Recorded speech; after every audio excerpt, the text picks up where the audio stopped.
Tonight, plans for the Palpatine Imperial Museum and Library in Monument Plaza have been placed on hold, pending a senatorial hearing on whether or not it's in good taste, given the outcome of the Galactic Civil War. And pirates in space! That's it. We're doing a report on pirates in space at 11. Welcome back, everybody, to another episode of Hoth Topics, a podcast about Star Wars.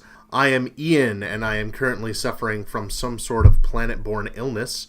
Joining me this week is John, a dysfunctioning medical droid who is giving me the wrong medicine.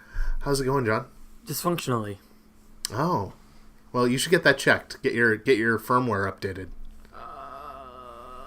Yeah, that makes sense. Yeah. I can find no logical flaw in the statement, unfortunately. We've been up to a bunch of Star Wars stuff lately. It's been a lot of fun. Been hanging out with San Diego Sabers. Every time I go there, I discover a new muscle that gets sore. I'm still standing up and sitting down like an old man, but it happens quicker, so I guess things are changing. You just ordered a new saber, right? I did. That'll be in on Monday? Allegedly. Allegedly Monday. I hope so, because I've been practicing and half sparring with a blade that is roughly 16 inches long, which is about a quarter or a third of the length of everyone else's sword. So it's been not fun because I don't move fast, and you need to move fast when you're doing the short blade thing. Yeah, it's one of those things. We tried to spar just on our own, and we discovered a problem with if John moves in to strike me, my blade is already hitting his helmet by the time he gets to me, unfortunately, just because of the shortness of the sword. But yeah, we've been up to that. That's been a good time. The exterminator guy that came to my house this morning recognized my t-shirt, and we started talking about nerd stuff, and gave him a podcast button. It said his kid was very much into Star Wars. So Marcus, I think his name was. So if you're listening, Marcus, hey, what's up? Thanks for tuning in. But you know the other thing that's going on in Star Wars right now, John? No. There's been a lot of talk about what kind of new Star Wars series we're going to get on the streaming platform. You know, we've already talked about we got The Mandalorian, and it's going to be a Cassian something or other. So it's a good time to be a Star Wars fan because there's a lot of content coming out. What I thought we'd discuss today is what are some of our dream projects? Like if we were the ones heading up development and we got to just wave our magic wand and say, all right, now we're making this series. Like what kind of stuff would we want to see? I could see this happening. There will definitely be words said. I can agree with this. Okay. Yes. Excellent. Fantastic. Well, yeah, so let's get to it then. Starting off, you know, before we launch into our own personal picks, I think it's really interesting that after this huge amount of speculation that we were going to get an Obi-Wan series and then we weren't going to get one, and now we are going to get one, and we still don't really know what format it's going to be in, if it's going to be a series, miniseries, movie. It seems to me, however, that we are going to get an Obi-Wan something, just with all the buzz, and that would have been one of the things on my list had it not been semi-announced. I'm not sure if it's even confirmed. I think Disney has not denied it, so everyone is taking that as it's happening. Yeah, but that's what happened last time, too. About which? About Obi-Wan. There was a point in time where we were like, we're getting an Obi-Wan movie, and then some news came out that said, no, we're not, and so everybody stopped talking about it. And then recently we got, hey, we're getting an Obi-Wan something, and everybody's like, yes! So take that with a grain of salt, but I would like an Obi-Wan something. That is, preferably, if I were the one in charge of it, I would make it a mini-series, like TV format, no more than like 6 episodes, and tell a story that way, where he never leaves Tatooine. Maybe going over some of the stuff we see in the comics with his journal that Luke has in the comics. So it sounds like we might be getting something, and if we are, that's what I would do. What are your feelings on an Obi-Wan project, John? Honestly, never been interested in an Obi-Wan project. Mm-hmm. I figured you wouldn't be. Especially with the rumors that have been circling around forever, different projects, that him being sit on Tatooine. I could not see where any of the stories would be interesting, and watching an old man sit around, like him versus the environment. He does anything that uses his power, his force powers, or uses his lightsaber on anyone. All that does is jeopardize him and jeopardizes Luke. So I can't see him ever doing anything other than just standing around and watching what Luke does. It's interesting you say that, because that, to me, sounds like something where it's a struggle, that internal struggle of him, trying to cope with protecting Luke and also usurping. He has to put aside his Jedi way of interfering and helping people in order to continue that protection. And sometimes he actually did intervene. If we look at the comics, it's something that's explored where he was kind of intervening. Like, there were pirates coming out to, water pirates during a drought, coming out to attack and raid the Lars homestead and take their water. And he essentially had to deal with taking them out without leading on to the fact that he had the ability he did. So, to me, I think exploring something like that could be interesting. Even if it's just like a 1 episode, 1 hour special sort of thing. Not a whole movie. I can kind of see it if they did, like you said, a miniseries, and I think that any Star Wars story should be told either as a full series or as a miniseries. Like, I don't, like a one-shot movie for a lot of things, you tend not to get a lot of information through them. So with the trilogies, we have the trilogies, and then they have the things in between them. But if we were just going to do a one-off Obi-Wan film, I feel like you're not going to be able to get enough information through there. But if you did a mini-series, or even have each episode, or like hour-long episode of something, hour and a half, like maybe I don't want to say it's like a made-for-TV movie length sort of thing, where it was each one was a different story. Mm-hmm. Not necessarily all. There would be the overall what Obi-Wan's doing on Tatooine sort of story, binding it together, but not having like one continuous storyline. Yeah, having the second episode be directly affected by the first episode, like I'm watching, a to be continued of NCIS or something like that. Sure. I kind of like the idea of stories that add to the overall narrative but are self-contained in themselves, mm-hmm. where I don't need to see episode 3 or episode 3. That doesn't make sense. I don't need to see episode 1 of the series to really need to know what's going on in episode 2. It would just, just help fill in the background. Yeah, I actually, in my notes, I wrote down a short story series where each episode is a different story. Mm-hmm. And I think that's where we can explore stories that we can use that to try out different genres, Yeah. And we can also use that to kind of tell the stories that in an overall narrative, Star Wars narrative, like there are certain rules in Star Wars narrative, at least in film so far, where we can't make the bad guys too sympathetic, or if we're focusing on an Imperial, they will turn into a rebel at some point, or they're just like the bad guy. And so, and because of the way Star Wars is told and like the pseudo-narrative laws of it, it's really hard to tell stories that are continuing and a part of that. So I think this, having a short series like that would be a great place to like have an Imperial sympathizer story, have a Sith story where we feel sympathy for that character and be like, oh yeah, like maybe they have some points about this, that, or the other. Mm-hmm. Without having to break quote-unquote law of good guys always need to triumph over the bad guys, and we don't root for the evil people, so and such and so on. Does that make sense? I think I know what you're saying.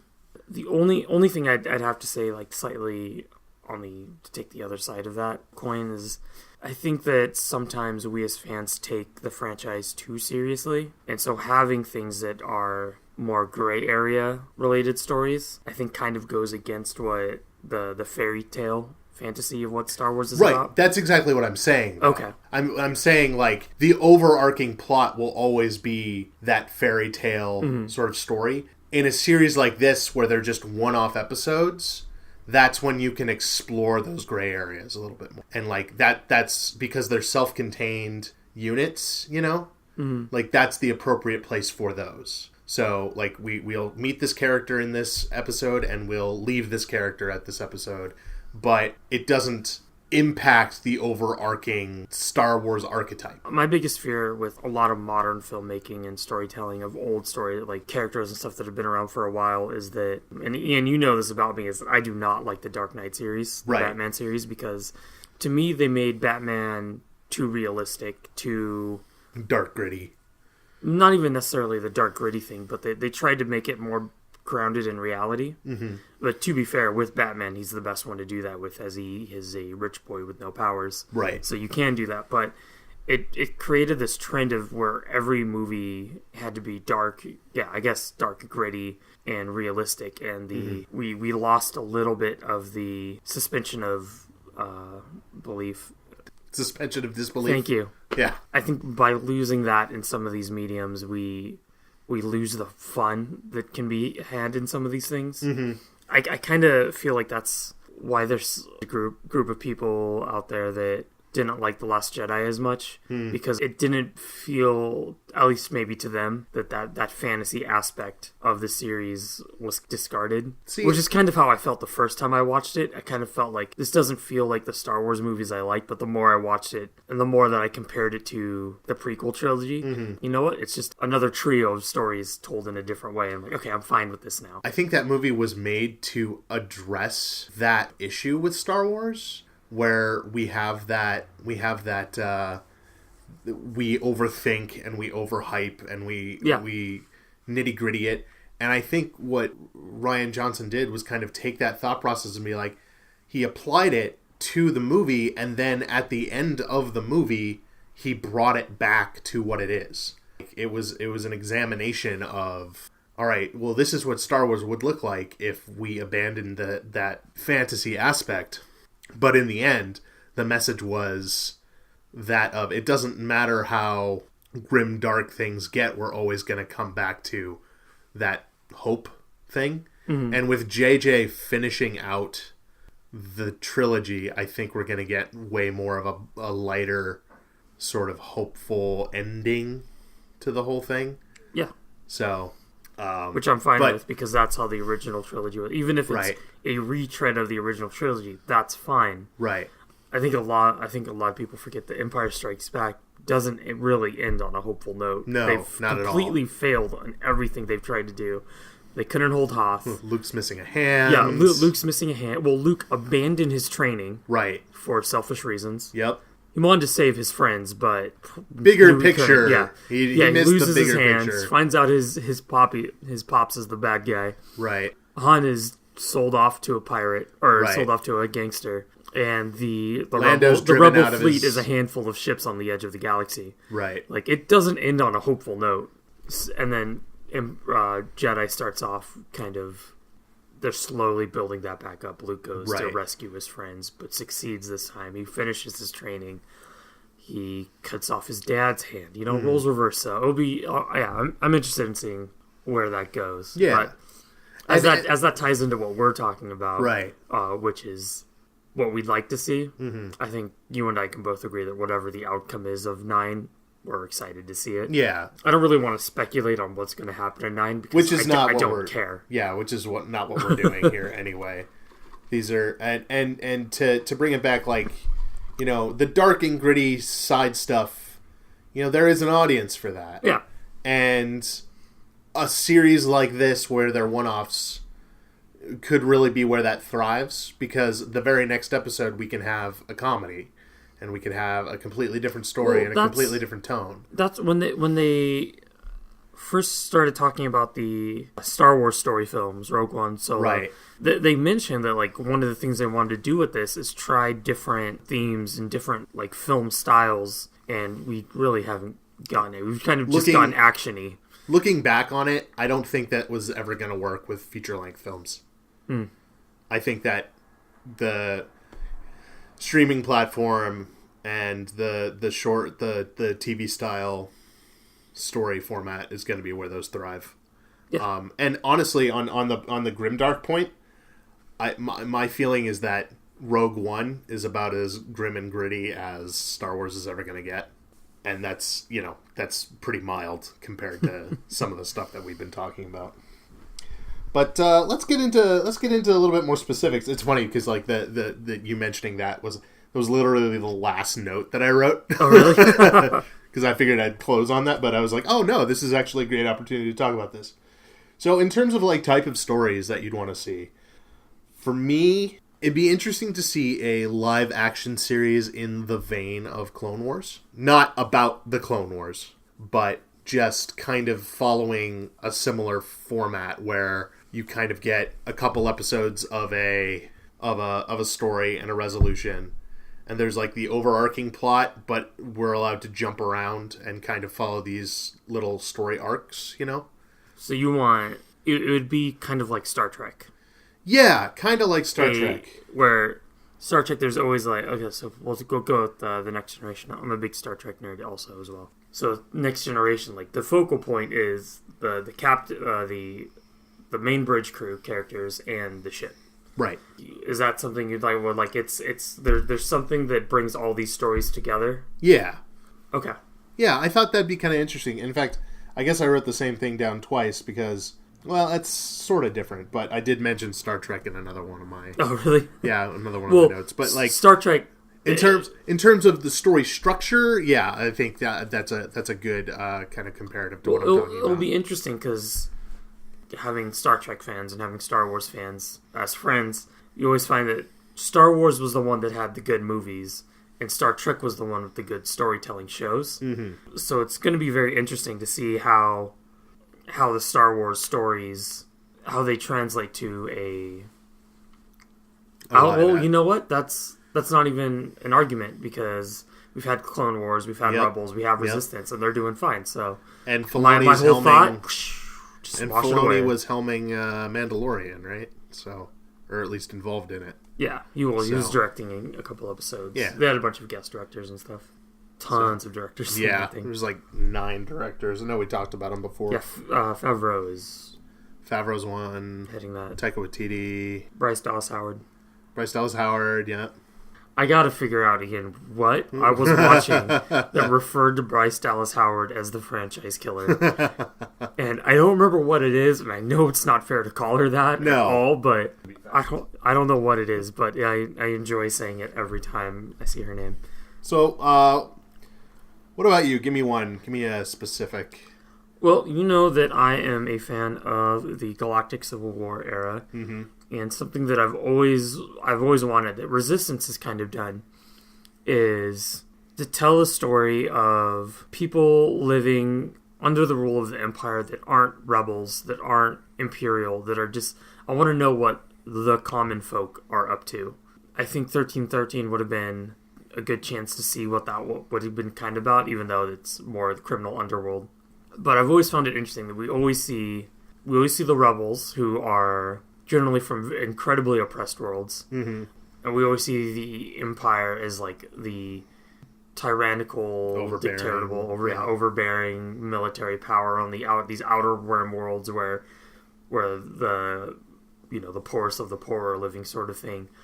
But I think people tend to forget that the Empire existed for 20 years, and there were worlds that weren't negatively affected by this all that much. Like Corellia became an incredibly shipbuilding planet industry. So like in Solo, we see like the Empire is oppressing these people and they have to turn to a life of crime. Well, that's just the people that live on the streets. I mean, there's people in that spaceport that are clearly just traveling as every day is a normal day sort of thing. There's people that work in those factories because that's how they feed their family. Yeah, Tam was one. Yeah, Tam from Resistance was saying that. Yeah, which is a fair point. Now, playing devil's advocate here, absolutely.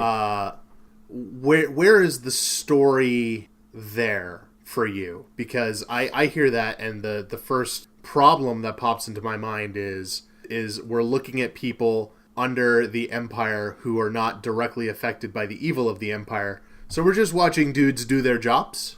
Where's what? Like, give me a little bit more. What I've always been interested in that we don't ever really get because of what Star Wars is. Like, I would love to see a sitcom that's just based in the Star Wars universe.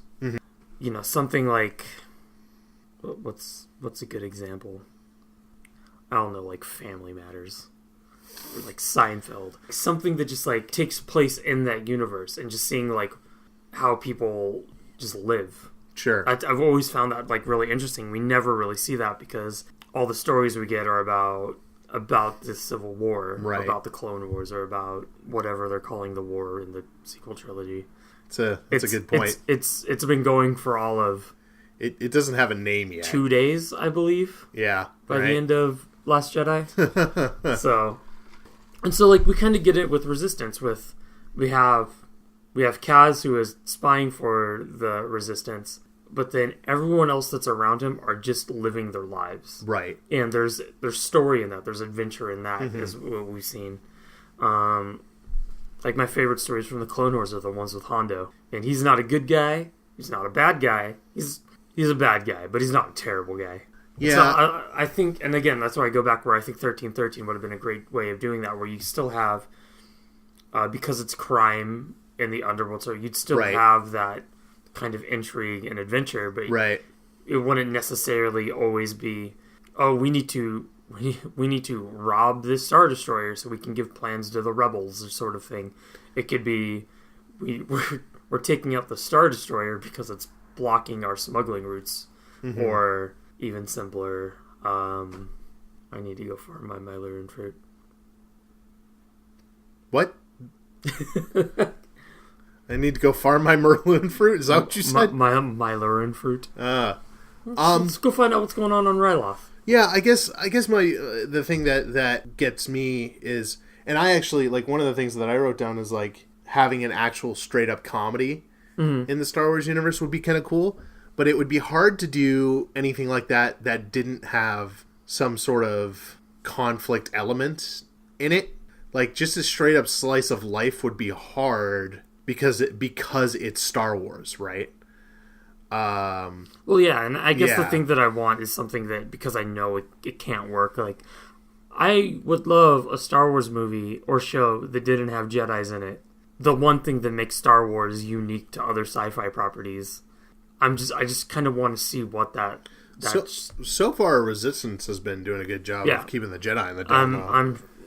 I am like 80% sure that we're going to find out Kaz is force. But when I wrote down the comedy thing, I said, possibly like a comedy of errors type thing. A couple individuals get some zany scheme to profit off of something or another, and they just have to dodge their way through navigating the conflict of the Galactic Civil War. If we promise, the Hutts and the Empire the same amount of fruit and give them half of each shipment, we'll be able to survive. And something weird like that. Just a live action with Hondo and Akka. Yeah, I mean, that would be amazing. He's hilarious because it'd be a comedy because that's just his personality, but it's not necessarily comedic. Right. It's not like a canon breaking comedy. Sure. But I think there's room to explore different tones. Exactly. Yeah. And that's kind of like going back to the first point that we had at the very beginning of this episode, that a lot of these concepts would be better explored as like micro series. Mm-hmm. Right. I think a 3 or 4 episode story about people's daily life in the Star Wars universe would be enough to satisfy me on that. Oh yeah, no, and because I know that's not. I am in the minority of people that want that, and so I will concede other more action oriented, more Star Wars feeling stories to other people. I feel like that idea is something that people don't know that they would want until they had it. Very much in the vein of how some people feel about Last Jedi, They're just like, this is not at all what I imagined would happen, but now that I have it, I very much enjoy it. It's kind of like and then there's the Marvel, the Netflix Marvel shows that were all canceled, where there's the main MCU, right, and then there's these television series about these stories about people just existing in that world. They have superpowers, obviously, but it's kind of along those lines of, there's a bigger universe in the film franchise, so let's tear that down a little bit and just go see what the everyday, the roadie on the streets up to. Sure, yeah. The underworld Ugnaught. It's got to be alliteration.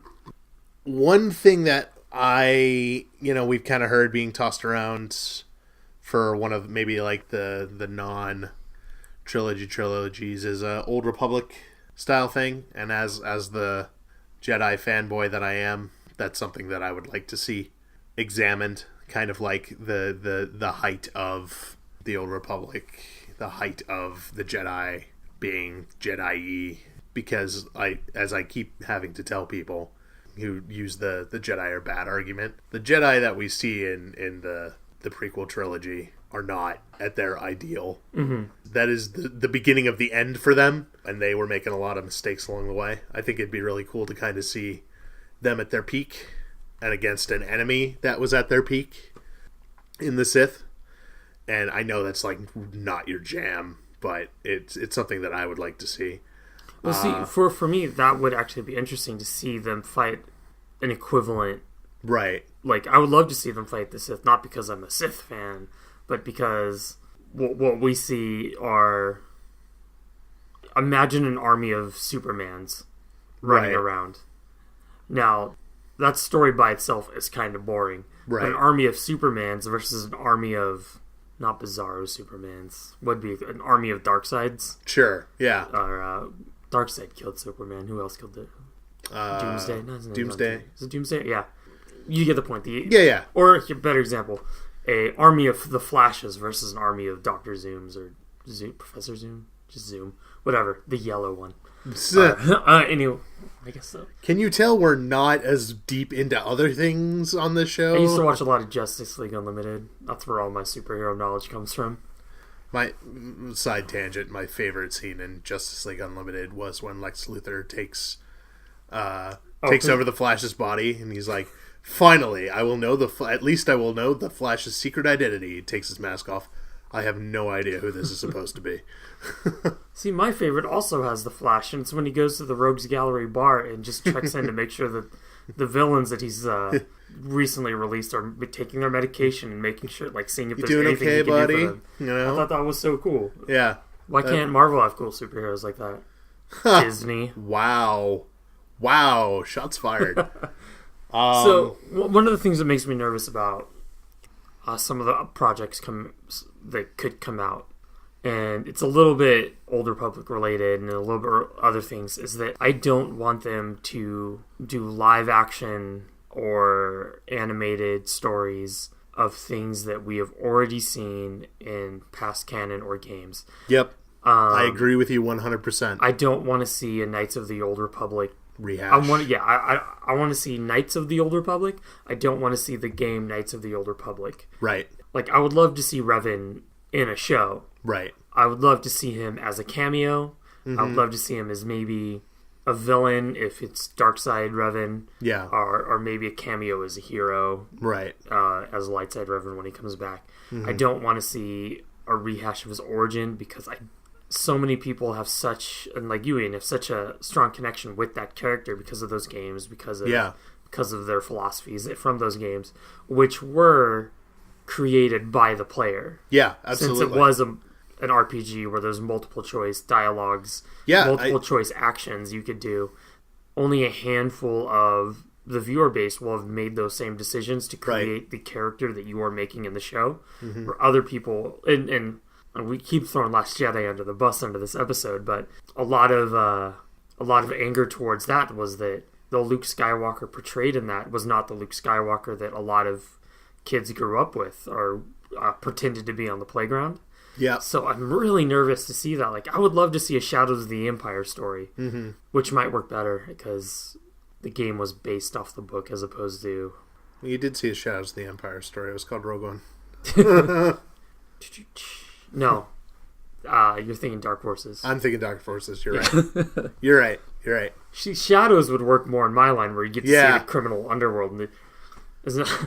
I love Zieger, just they're probably going to replace him with Maul if they did it, just because it would make more sense. Yeah, I agree with you. I agree with you 100%. And like me as, I'm someone who is very open about things and like trying to be very welcoming to like everybody. And I had a moment the other week where somebody had posted something about Revan being something that I never envisioned Revan being. And I had to like take a moment to remind myself that Revan as a character was whoever the person playing Revan made them. Mm-hmm. And I had to take a moment to like, just because I chose the way that ended up being what they chose to go with to flow into the story, that doesn't mean that somebody else didn't play it a completely different way, and that character means something. They might love that character the same amount that I do, but their character is completely different in personality, in appearance, anything like that. I agree with you. If I were Disney, I would be very, very careful about how they approach that. You know, you'd love to see Revan in a cameo or something. I would rather they leave him out entirely. Leave that entire thing out behind. Because no matter what you do with those characters, you're going to make somebody upset. They already made people upset when they solidified the characters to be represented in the Old Republic game. Because in the Old Republic game, Revan is male, light side path. And in the Jedi Exile from KOTOR 2 is female light side path. So that's excluding all of the female Revans, all of the dark side Revans. That's excluding all of the male exiles and all of the dark side exiles. Anybody who played those characters that way and loved those characters, they were upset to learn that that's not the way people went with it. Now, I lucked out because that's the way I played both those characters. So I would rather them just create their own vision of the Old Republic and do something like that. You know, keep the basic shapes, kind of like what they did with the sequel trilogy. You know, what came before informed what's new, but did not copy. You know, Thrawn is a great example. Yeah, I was just about to bring that up. They when they brought him into Rebels, it blew my mind because he's my favorite Star Wars character. What I'm glad they did is they kept his personality. They kept certain aspects of the character, but not necessarily the same story of from Heir to the Empire. They unfortunately got rid of the Forced Void lizards. I love those things. Ugh. But what I liked is they brought him back. They didn't bring him back after Return of the Jedi. Mm-hmm. They brought him back before A New Hope. And still showed him as the same character that we know him as from the novels. But it wasn't a retread of the novels. It wasn't an origin story sort of thing based on something we've already seen. He was just there, and he did his thing, and he served the correct purpose. Mm-hmm. So if they could do that with those characters from the KOTOR series, where they could bring them in a way that wasn't tied to the games, mm-hmm. it could work out. But I think anything more than a cameo would just be detrimental to what they're trying to do. Yeah, I'm with you 100% on that one. Yeah. So I'd love to see the era, but I wouldn't want to see a retread. Mm-hmm. How about, and I think you and I have talked about this before, what about sort of like a noir detective style story in Star Wars? That's what I'd rather Obi-Wan's thing be about. Is him going around during his heyday as a master. This is the Obi-Wan thing I'd like. Okay. Every episode starts with Obi-Wan sitting at a fire and a young Luke Skywalker sitting there with him. We just came across that old crazy hermit in the desert, and Obi-Wan retelling stories to Luke. Not necessarily true stories, but definitely stories. So that's actually pretty genius. And then that way you can explore different. You could do a noir detective story with Obi-Wan, which they kind of did in Attack of the Clones. Mm-hmm. You could do the action-adventure thing. You could do a romance with Satine. Right. You could do all these things and jump around the generations without treading Alec Guinness's Obi-Wan. Or like, not treading, but like... stepping on. Exactly. Yeah. Treading is stepping on. There's another word, but yeah, stepping on. Yeah, without overriding that. Yeah. And heck, you know... and that's what when you said, Luke was reading his journals... Replace the journals with Ewan McGregor. Yeah, and Ewan McGregor, he looks great. You know, he could play all generations of Obi-Wan. That'd be fine. And there's even in him doing the comics themselves, mm-hmm. They kind of show like it's great because when you're drawing, you're an artist, you can amalgamate. You can amalgamate, people's faces into the same character. So they kind of took Alec Guinness and Ewan McGregor and mushed them into a between-aged Obi-Wan, and it actually looks really good. So See, and I would actually, as much as I gave crap to you about, I don't want to see Obi-Wan just hanging out in the desert on a TV show. I would love to see Obi-Wan hanging out in a desert doing some Batman-style 40s noir black and white detective stuff around Mos Eisley. Yeah. Yeah, like that would be a great thing for it. And then this could also be a great way, outside of Obi-Wan, this could be a great way to explore that underworld sort of side to Star Wars. Somebody, just a random person, a Coruscant high noble sort of family. Oh, my son went missing, and they want a ransom. They're asking for a ransom. They just hire some random schmo on level 1313 to go and find the kid, or something along those lines. So this is my dream series for Disney Plus, and I think I mentioned this to you a while ago, and this kind of got this going. Part of me is hoping that The Mandalorian, the first season, that's it. And then the second season of whatever that is would be an entirely different story, which could be this Obi-Wan thing that I was telling you. And instead of it being The Mandalorian, it's a show like this called Star Wars Stories. Right. This arc is The Mandalorian. And doing something like that, or doing something where somebody is retelling stories from Star Wars, you can bring in EU stuff to that. If you have a storyteller setting up these stories, they don't always have to be canon. The stories being told themselves can be canon. The legends. Yeah, exactly. Yeah. Which I think would be a pretty interesting way of bringing some of those fan favorites in. Instead of it being separate, it's just something people tell each other in the world. Yeah, where superhero stories have, Earth 1 or Universe C. Yeah. This would just be like have Maz Kanata start these things off and like, oh, here's a story. It's a story for another time. Well, here's that time, and like, yeah, show me that. I want to. I don't care how dumb and meticulous it is. I want to know how she got her hands on the saber that is supposedly falling towards a gas giant. Anyway, The Mandalorian.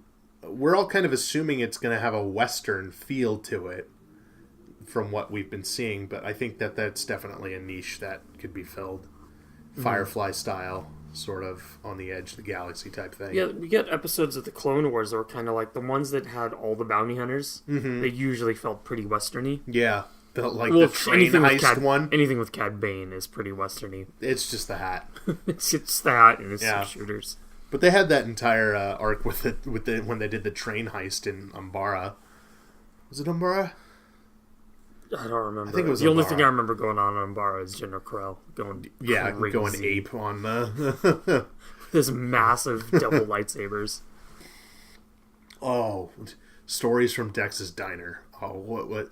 There's your sitcom right there. There's your sitcom. There's your Cheers style, Seinfeld, How I Met Your Mother.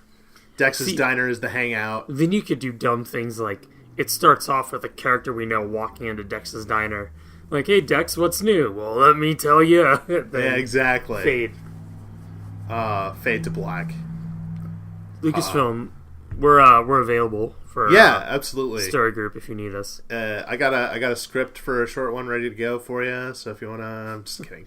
If you want to fund it, yeah. If you'd like to turn my nonsense into an official licensed property, an exploration style story is something that I thought too. And this is the thing that kind of tied into Star Trek for me is that wild space and the unknown regions. There's still a lot there to kind of be discovered. And there are discovery forces. This is where you could get your Obi-Wan film. Do Outbound Flight. I don't know anything about it, so I can't. I don't know too much about it either. I can't do my. I don't want them to make stories over existing stories. Oh, is that the cutout? You can just if you personally haven't seen it, they can retread. If I have no knowledge, I just want to see Dreadnoughts. Dreadnoughts are my favorite Star Wars ship, and they don't get any love. And so I want to see 12 of them. I think super glued together and launched into the unknown regions. But, like, that could be, a very Star Trek-ish feel, I mean, and they're already, like, I'm pretty sure in every era there's some sort of exploratory corps going out and doing something. Like, the Jedi have their own diplomatic exploratory corps. The Republic had an exploratory corps. I'm pretty sure the Empire did, too, where they were just, like... Because it wasn't, like... Isn't there an entire subplot in Legends where the Emperor is, like... something awful is coming from the unknown regions. Let's go find it before it kills us all. Well, depending on what source material you look at, they definitely mention there's intergalaxy travel. Yeah, with intra-galaxy, the rendezvous and the original, like the novelization, the rendezvous point in Hoth Topics, and Empire Strikes Back is on the if I remember, it's either on the edge of the known galaxy or it's actually looking at the known galaxy. Yeah, and I remember we were looking at something that it had some weird nonsense about there being what we thought was a star cluster being just a galaxy, a smaller galaxy that orbits this galaxy. Like that, I think it was the Rishi Maze or something is supposedly another galaxy. It's just dumb. It's dumb. And then if we go back to Legends, sense. The Vong are extragalactic. The Vong came from another galaxy. I see the thing about the Vong, even with that story of exploratory, set that in the Old Republic, so there is no chance to cross over with these known stories. You have an Old Republic era exploration going out and discovering Dak, or I don't know how long Dak's been around. Yeah, Dak seems to be a pretty popular place. Yeah. They built ships there. But yeah, like the side note. I know you're talking about the Vong, but do you think that ships built at the Mon Calamari shipyards at Dak are also submersible? For a water planet, do you think that their starships are also underwater ships? I could certainly see certain models of them being that way. All right, so the Vong. The weird thing about the Vong for me is that I learned about them from, like, my first experience with the Vong was in the Legacy comics when they had already been defeated in, like, the last remaining ones and have been trying to, like, make amends and trying to reverse the genetic warfare, biological weapons that wiped out planets. I hear people are kind of lukewarm on the whole Vong. I couldn't care thing. I never cared about the Vong. These are projects that we want to see. Here's a project I don't want to see because I've seen it a million times in a million different things, and it never works. It's the factions coming together to unite against a greater threat, and then having to find a terrible reason to split up again so the story can continue. I see it everywhere. They do it for Star Wars in particular. I saw it in Old Republic. The Old Republic game. The last thing I played was the planet where you're like you've defeated this third faction, and you've got your own like little group that was everybody joined up, and then the Sith and the Republic are both like, well, you should join us now again because tensions are kicked up, and like the entire thing is resolved in one cutscene, and it's like one dialogue choice splits the factions again, and it's the dumbest thing. Well, it's a super sci-fi trope. Yeah, I don't like it. I just watched 7 seasons of Deep Space Nine. Yeah, and the last 5 seasons of that are basically about they find a wormhole to a part of the galaxy that no one's been to. They find an incredibly powerful force. Incredibly powerful force goes, you guys are threatening us because you exist. They come through the wormhole, declare war on the Alpha Quadrant, which is the quadrant that most of Star Trek takes place in. And then at the end of it, you basically have the 3 superpowers of the Alpha Quadrant, the Federation, the Romulans, and the Klingons, all joining forces to defeat the Dominion and kick them back to their side of the galaxy. And then that series ended, and then Voyager happened, and that took place in another. So there really was no resolution. See, but that's if you're gonna do the big join forces thing, end it there. Mm-hmm. We joined forces, and then we realize that we're stronger when we're joined forces, and bring in a new foe. Don't try to split it out again for a dumb BS reason. And that's probably even that might just be too much. But I don't like the trope so much that I would rather. You don't want at the end of episode 9 to have the Vong show up to the First Order and whatever's left of the Republic have to fight off. If they do, that's fine, and then they coexist afterwards. Let's take all the good ideas from the First Order and all the good ideas from the Resistance and make a little friendship club or whatever. That's actually kind of one of the reasons why I really like the Fell Empire from the Legacy comics, is because they were just like, hey, we realized that Emperor Palpatine was this absolutely evil dude, and he did a lot of terrible stuff. However, the base idea about controlling corruption through a monarch, not terrible. And so they made an idealized version of the Empire where the Emperor was actually a benevolent dictator, kind of.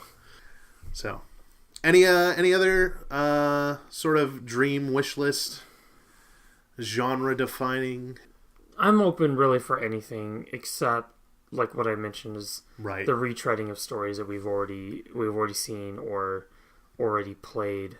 And I think it's important to note that it's not to say that we can't bring characters back and retool them. When we first started thinking about this, I was thinking I would love to see Dark Forces turned into a series. We can't do that because the entire story of Dark Forces, okay, maybe not the entire story, but the first level of retrieving the Death Star plans, that's been taken out of Kyle Katarn's hands now. I mean, we could still do a story about the Dark Troopers and stuff. Would they still have Kyle Katarn?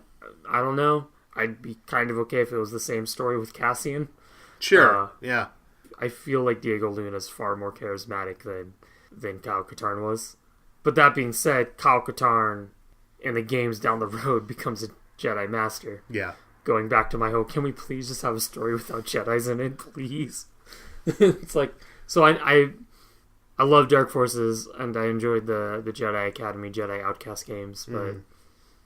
Yeah, I mean, I guess we don't want to retread, but just like how they handled Thrawn, we can bring stuff in and retool them, favorite things like that. That's okay, but that's the limit, And again, I say that, but I feel like that's hypocritical, just because they did Thrawn justice, but that doesn't for me. But that doesn't mean they did Thrawn justice for other people. Sure. And I kind of part of me wants to see these characters that I grew up loving that are in Legends or the part of the games, but there's also the part of me that's they're not going to do it the way that I remembered it.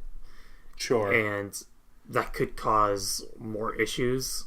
So, well, the great thing maybe they tell those stories just without those characters. Yeah. Bring in new characters to do those stories. I mean, look, you're going to have someone unhappy any way you do anything, and the great thing about this podcast is that it's our podcast and we can give our opinions. So, and they're going to differ from other people's.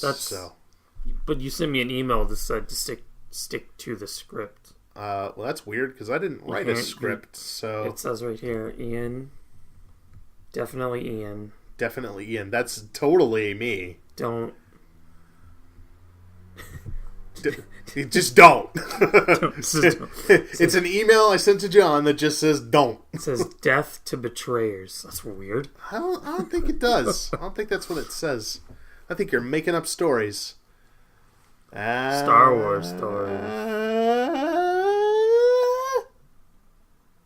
Maybe just a series about the live action animatronic Hondo that's at Galaxy's Edge now. Yeah, I was going to say, if they're going to... Here's the thing. I know we don't normally cover news on the show, but there's an animatronic Hondo that you should look at immediately. The costume looks great. The facial prosthetic looks great, which means that facial prosthetic could be adapted to a mask to throw on a man or a lady.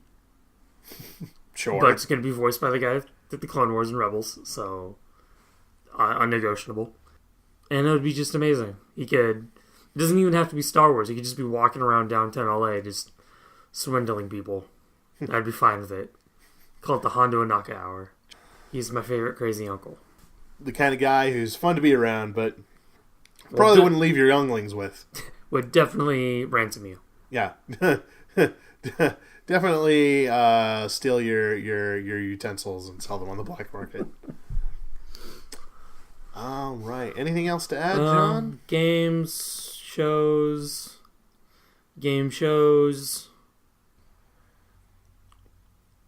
More Battlestar Galactica. Doesn't have to be Star Wars. Oh, it can and just be Battlestar Galactica. one thing a friend of show Tim has said, he would like kind of like more Keldor.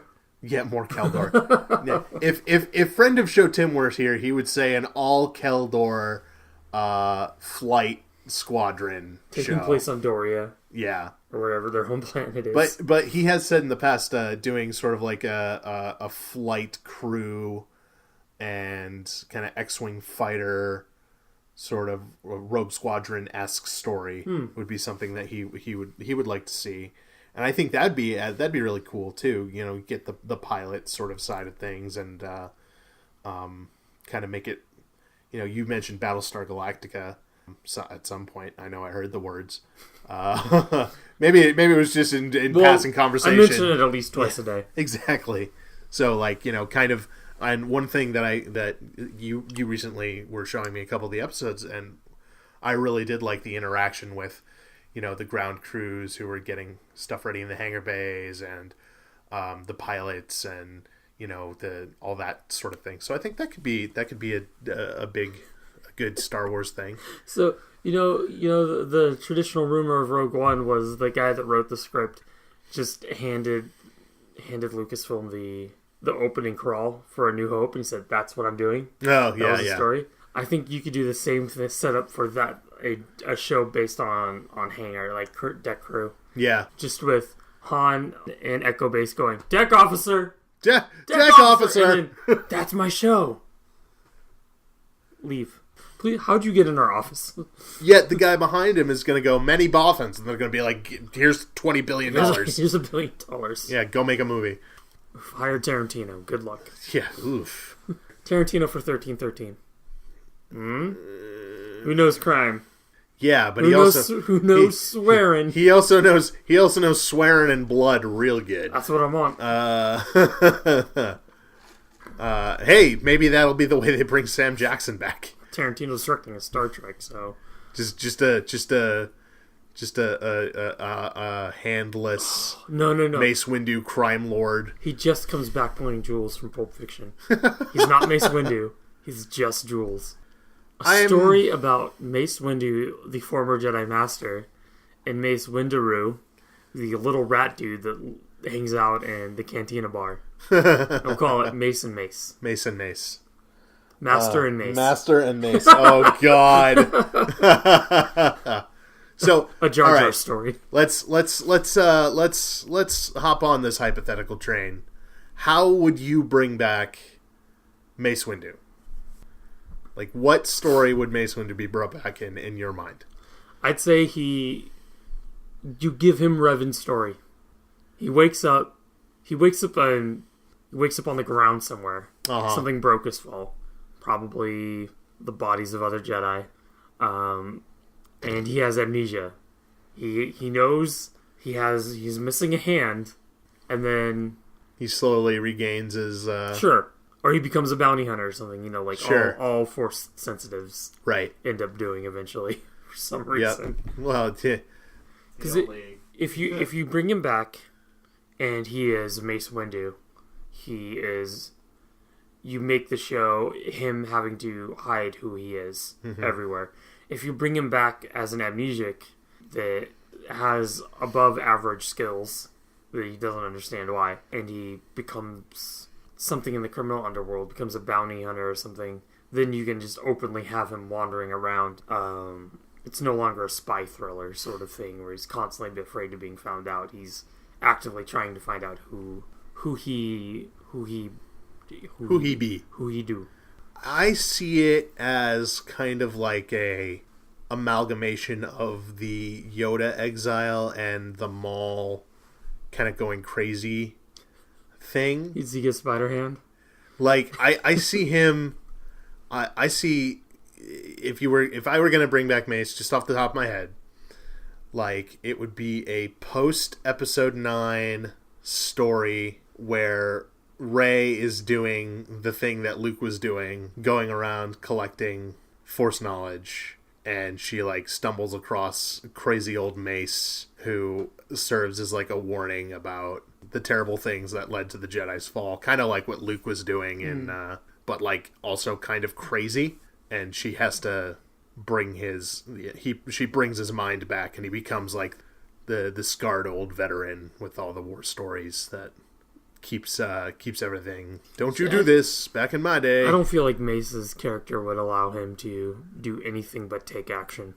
And that's kind of where the crazy comes into, you know, like he's finally snapped and like nothing makes sense. Like his entire world doesn't make sense anymore because the Sith won, you know. So, all right. Well, anything else, John, before we close out this episode? No? Alrighty. Well, we'd like to thank everybody for joining us again for another episode of Hoth Topics, a podcast about the Star Wars. If you would like to get a hold of us and ask us any questions, you can send us an email at hothpod@gmail.com or tweet us at the Twitters at hothpod. You can also find our other episodes and articles on hothtopicspodcast.com. I have been Ian. I have not. That has been John. Thank you very much, everybody. We will see you next time. Well, I guess not see you, because you're not in front of us. Or hear you, really.